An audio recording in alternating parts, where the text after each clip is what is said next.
ভুলেও কখনো বাচ্চাদের ছবি ফেসবুকে দিবেন না। যদি দেন তাহলে মারাত্মক দুইটি ক্ষতি হবে। আপনি আপনার বাচ্চার সুন্দর বাচ্চা, কিউট বাচ্চা, তার ছবি আপনি ফেসবুকে আপলোড করলেন। এখন আপনি খেয়ালও করতে পারতেছেন না আপনার বাচ্চা অসুস্থ, এরপরে ডাক্তারের কাছে নেন, ডাক্তার চিকিৎসা করতে পারে না, ডাক্তার বলে যে তার তো আসলে কোনো অসুস্থতা নাই, কিন্তু বাচ্চা আসলে অসুস্থ। এরপরে আসেন ইমাম সাহেবদের কাছে, খতিব সাহেবদের কাছে। এখন আমি বলি যে আমাকে নিয়ে পানির মধ্যে যদি গোলায়াও খাওয়াইয়া দেন তাহলেও আপনার বাচ্চা সুস্থ হবে না। এই জন্য মনে রাখতে হবে যে এই সমস্ত গার্ডিয়ানরা নিজের বউয়ের ছবি এবং বাচ্চার ছবি, সুন্দর সুন্দর বাচ্চা, কিউট কিউট বাচ্চা, আপনার কি দরকার ফেসবুকে তার ছবি দেওয়ার? আপনি যদি আপনার বাচ্চার ছবি ফেসবুকে আপলোড করেন তাহলে দুইটি ক্ষতির জন্য আপনি প্রস্তুত থাকেন। এই কথাগুলি আমার নয়, বিশ্বনবী সাল্লাল্লাহু আলাইহি সাল্লাম বলেছেন প্রথম নাম্বার যে ক্ষতি, এটা মারাত্মক ক্ষতি এবং এই ক্ষতি হাদিস দ্বারা প্রমাণিত।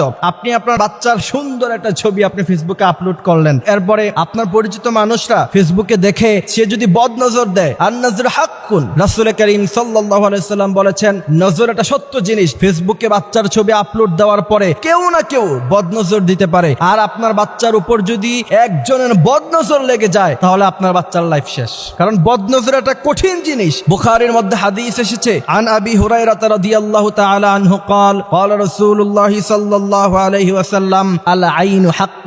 বিশ্বনবী সাল্লাল্লাহু আলাইহি সাল্লাম বলছেন নজর এটা খুব সত্য জিনিস এবং বদনজর যদি কারো জীবনে একবার লেগে যায় তার গোটা লাইফটা শেষ।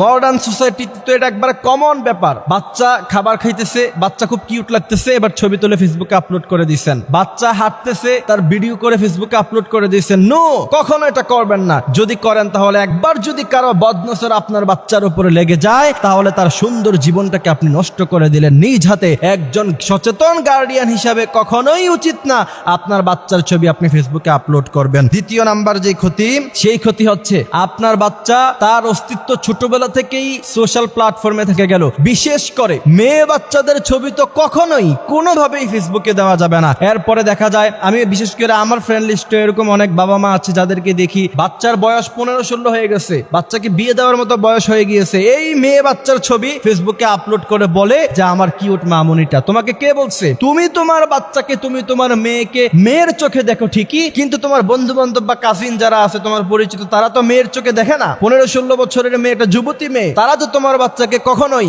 মেয়ের নজরে দেখবে না, কেউ কেউ তো ভিন্ন নজরেও দেখবে। এখন আমরা যখন এই কথাগুলি বলতে চাই তখন আমাদেরকে বলা হয় যে আপনাদের নজর খারাপ, আপনারা খারাপ চিন্তা করেন না।